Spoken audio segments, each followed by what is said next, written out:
రాష్ట్ర ప్రభుత్వం తీసుకొచ్చినటువంటి ఆర్డినెన్స్తో 42% బీసీ రిజర్వేషన్ అమలవుతుందా? ఇదే ఇప్పుడు హాట్ టాపిక్. తెలంగాణ ప్రభుత్వం బీసీలకు 42% రిజర్వేషన్లు కల్పిస్తూ పంచాయతీరాజ్ చట్టాన్ని సవరించేందుకు ఆర్డినెన్స్ తీసుకురావడాన్ని చారిత్రాత్మకంగా అభివర్ణిస్తుంది.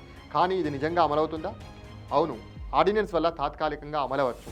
గవర్నర్ ఆమోదిస్తే స్థానిక సంస్థల ఎన్నికల్లో ఈ రిజర్వేషన్లు వర్తిస్తాయి. అయితే ఇది శాశ్వత చట్టం మాత్రం కాదు. అయితే ఈ ఆర్డినెన్స్ ద్వారా మొత్తం రిజర్వేషన్లు 70% వరకు అవుతున్నాయి.